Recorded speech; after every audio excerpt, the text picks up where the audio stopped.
Welcome to EPG Padasala. This is Dr. Gayatri Devi, Associate Professor from the Department of Biochemistry, Biotechnology and Bioinformatics, Avinash Institute for Home Science and Higher Education for Women, Coimbatore.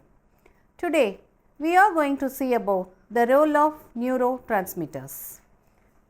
Neurotransmitters are the brain endogenous chemicals that enable communication throughout the brain and body by transmitting signals across a chemical synapse such as neuromuscular junction from one neuron to the next across the synapse, muscle cells or gland cells.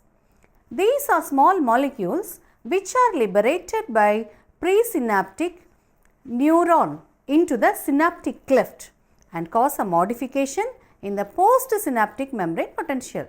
This change can be either a direct depolarization or hyperpolarization or the activation of second messengers that finally lead to changes in firing rate.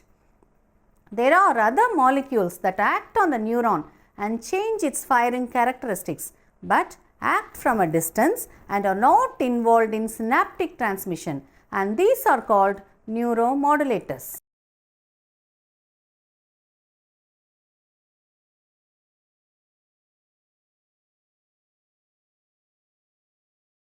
Let us see about the definition, history of neurotransmitters. The existence of neurotransmitter was first discovered by an Austrian scientist named Otto Loewi in the year 1921. He dreamt of an experiment which he did practically and came out with this discovery. So what is that experiment? Otto Loewi used two frogs for this experiment. Heart of frog A was with intact vagus nerve and was placed in a saline filled chamber. Heart of frog B was denervated and was kept in another saline filled chamber. Both the chambers were now connected in such a way that the fluid from chamber of frog A could flow into the chamber of frog B. When vagus nerve of frog A was electrically stimulated, slowing of heart rate was observed. After a short delay, the heart rate in frog B was also found to be slowing down. From this observation, Loewi speculated that some chemical substance must have been released from the vagus nerve of frog A, which was responsible for the slowing down of the heart rate in frog B. He named it as vagus stuff. Later, this chemical substance was considered as a neurotransmitter and called acetylcholine. So, what is the criteria for neurotransmitters? Many substances are categorized as a neurotransmitters for which it should fulfill the criteria. It must be found in a neuron, it must be produced by a neuron, and it must be released by a neuron. After the release, it must act on the target area and produce some biological effect. After the action, it must be inactivated. So, these are the criteria. Now, coming to classification. Neurotransmitters can be classified into various types based on their chemical nature and its function. This is clearly illustrated in table 1. Depending upon the chemical nature, that is, many substances of different chemical nature are identified as neurotransmitters. Depending upon their chemical nature, they can be classified into three groups. They are amino acids, that is, the neurotransmitters of this group are involved in fast synaptic transmission and are inhibitory and as well as excitatory in action. GABA, that is Gamma-aminobutyric Acid, glycine, glutamate and aspartate, that is glutamic acid and aspartic acid belong to this group. The second one is amines. They are modified into, amines are the modified amino acids. These neurotransmitters involved in slow synaptic transmission, and these neurotransmitters are also inhibitory and excitatory in action. Example for this is noradrenaline, adrenaline, dopamine, serotonin and histamine. This table clearly illustrates about the different categories of neurotransmitters, that is amino acids, amines, and the third category, others. So, some neurotransmitters do not fit into any of these categories. One such substance is called acetylcholine. It is formed from the choline and acetyl coenzyme A in the presence of the other enzyme called choline acetyl transferase. Another substance included in this category is the soluble gas nitric oxide. And depending upon the function, some of the neurotransmitters can cause excitation of postsynaptic neuron while others cause inhibition. Thus, neurotransmitters are classified into two types: excitatory neurotransmitters and inhibitory neurotransmitters. So, let us see about excitatory neurotransmitters. Excitatory neurotransmitters are a chemical substance which is responsible for the conduction of impulse from presynaptic neuron to postsynaptic neuron. Neurotransmitters released from the presynaptic axon terminal does not cause development of action potential in the postsynaptic neuron. Rather, it causes some change in the resting membrane potential, that is, slight depolarization by the opening of sodium channels in the postsynaptic membrane and the influx of sodium ions from extracellular fluid. This slight depolarization is called excitatory postsynaptic potential, that is EPSP. So, this EPSP in turn causes development of action potential in the initial segment of the axon of the postsynaptic neuron. Common excitatory neurotransmitters are acetylcholine and noradrenaline. So, this second type of classification is also clearly given in this tabular column. The inhibitory neurotransmitters is a chemical substance which inhibits the conduction of impulse from the presynaptic neuron to the postsynaptic neuron. When it is released from the presynaptic axon terminal, due to the arrival of action potential, it causes opening of potassium channels in the postsynaptic membrane and efflux of potassium ions.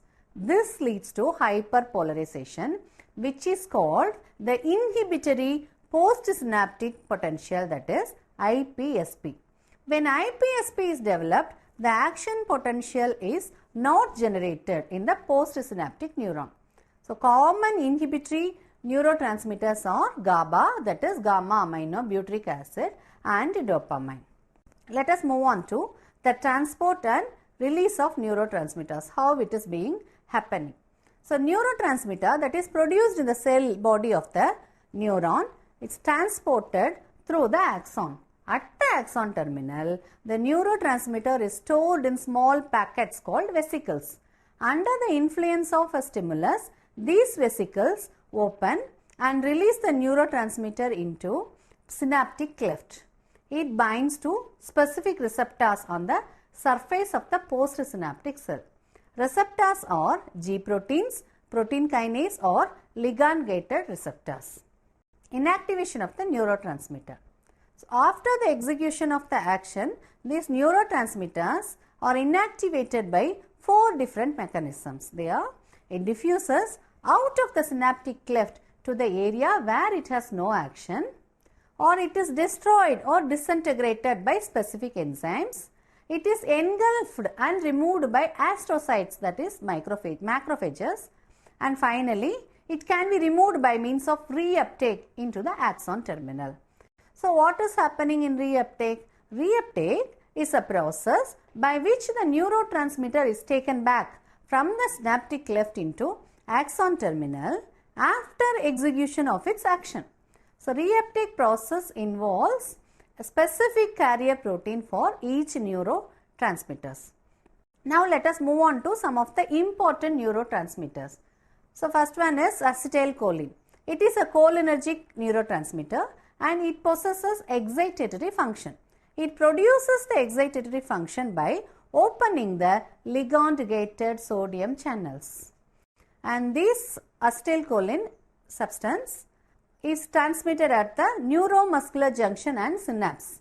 It is also released by the following nerve endings. They are preganglionic parasympathetic nerve, postganglionic parasympathetic nerve, preganglionic sympathetic nerve, and postganglionic sympathetic cholinergic nerves.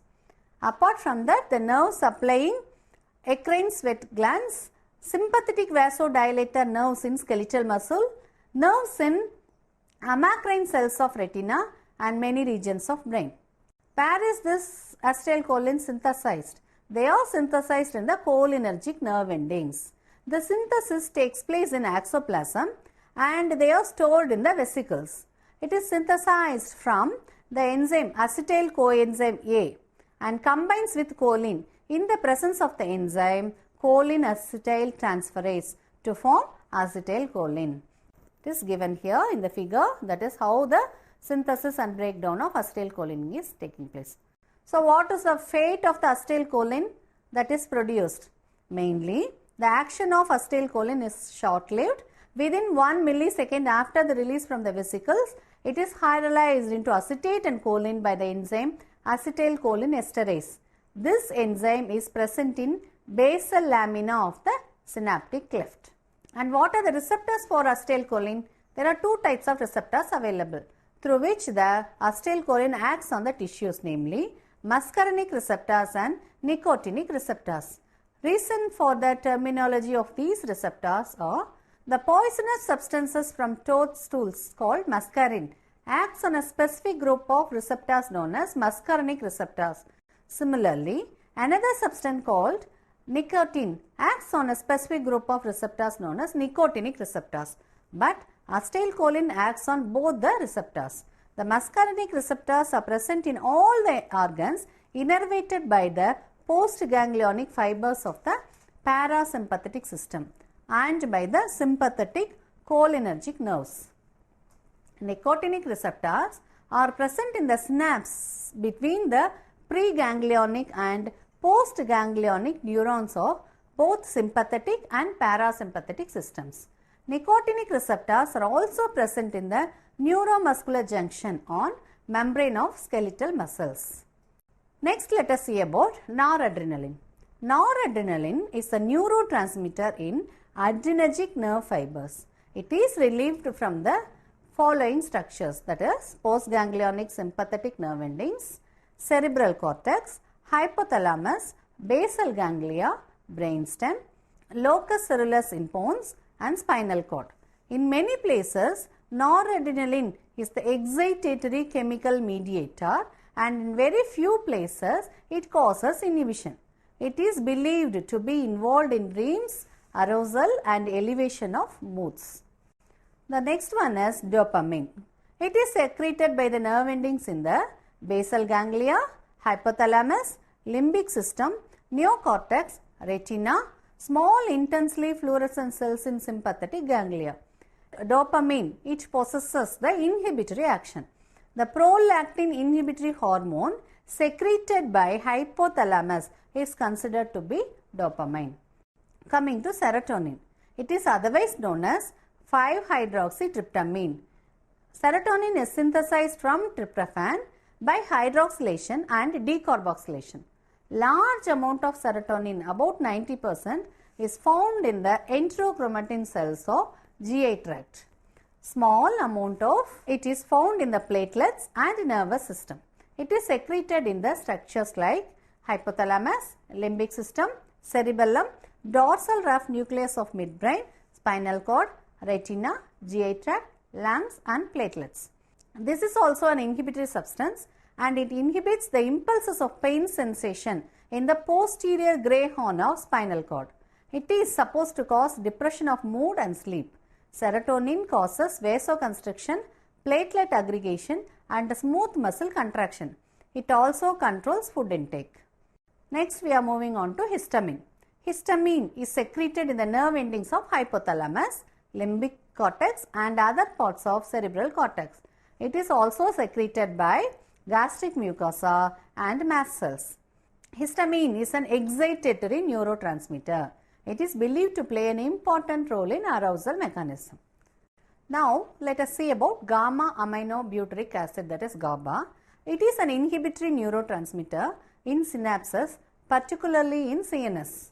It is responsible for presynaptic inhibition and secreted by the nerve endings of cerebral cortex, cerebellum, basal ganglia, spinal cord and retina. It causes synaptic inhibition by opening the potassium channels and chloride channels. So, potassium comes out of the synapse and chloride enters. This leads to hyperpolarization, which is known as inhibitory postsynaptic potential IPSP. Substance P. Substance P is a neuropeptide that acts as a neurotransmitter and also as a neuromodulator.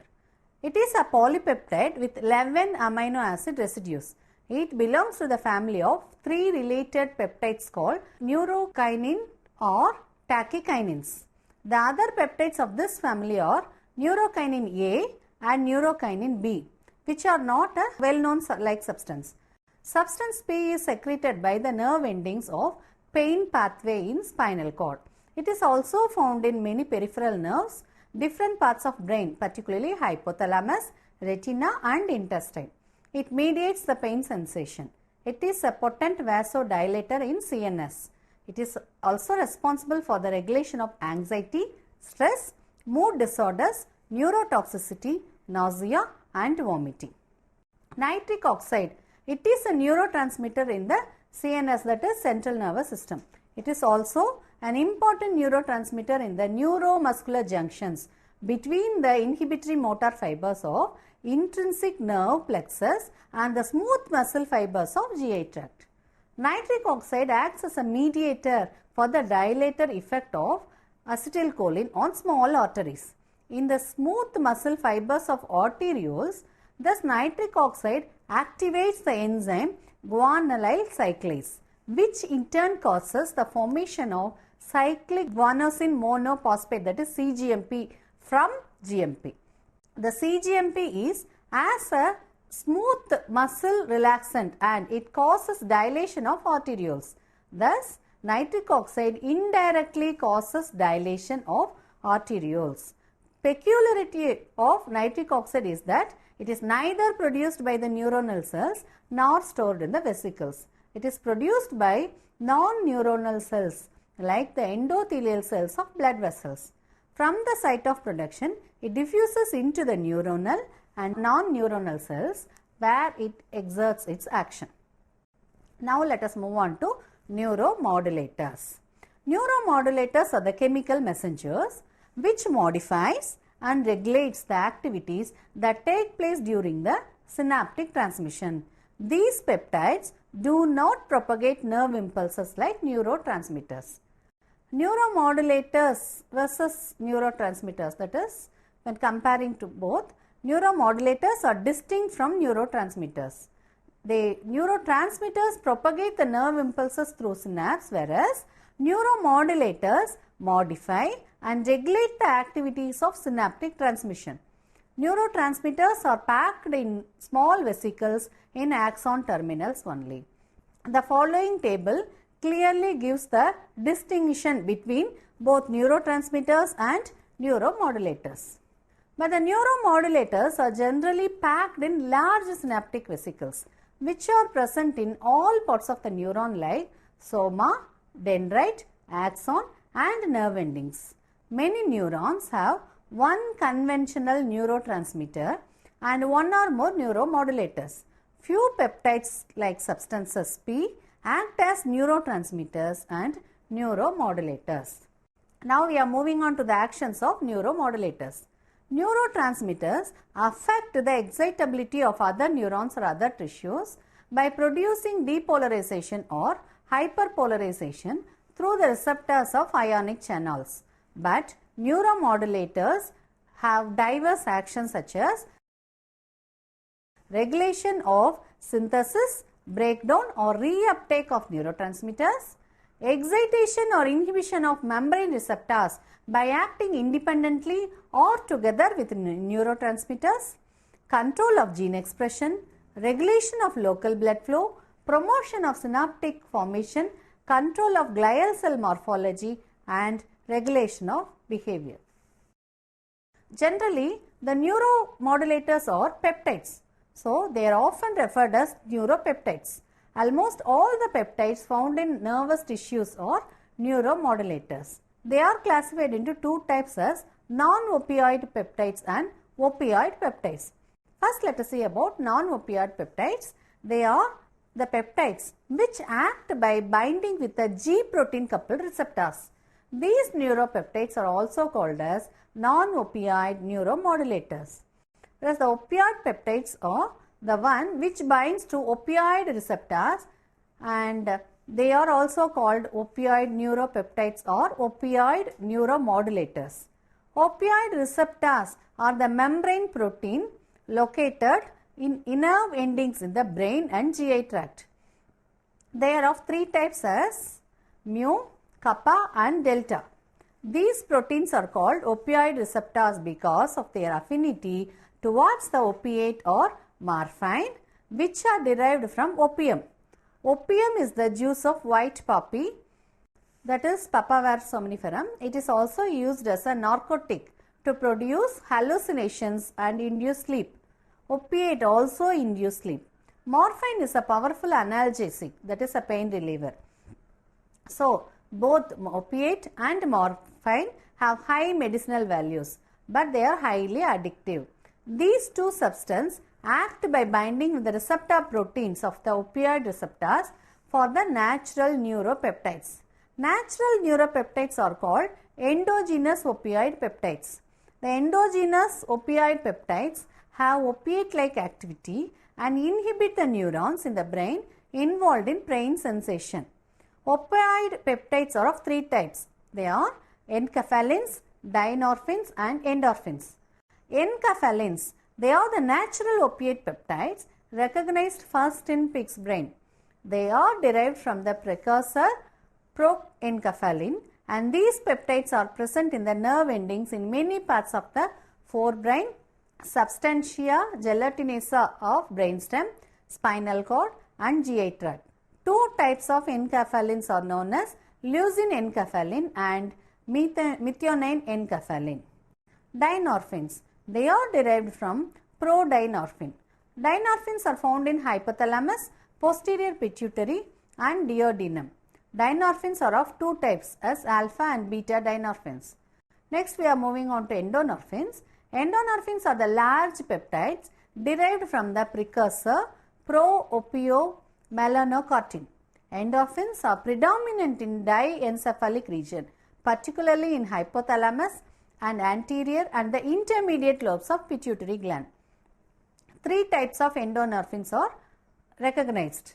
They are alpha, beta and gamma endorphins. We are just moving on to the co-transmission and co-transmitters. Co-transmission is the release of many neurotransmitters from a single nerve terminal. They are the neurotransmitter substances that are released in addition to the primary transmitter at the nerve endings. This table shows about the non-opioid substances like bradykinin, substance P, secretin, CCK, gastrin, VIP, motilin, neurotensin, vasopressin, oxytocin, CRH, GHRH, GHRP, TRH, somatostatin, ANP, BNP, CNP, neuropeptide Y, giherelin.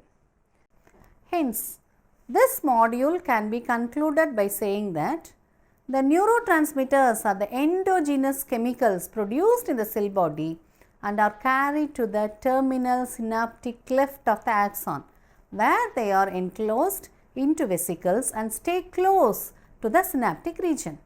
The excitatory neurotransmitter is responsible for the conduction of impulse from presynaptic neuron to postsynaptic neuron, whereas the inhibitory neurotransmitter inhibits the conduction of impulse from presynaptic neuron to the postsynaptic neuron. Neuromodulators are the chemical messengers which helps to modify and regulates the activities during synaptic transmission. Thank you.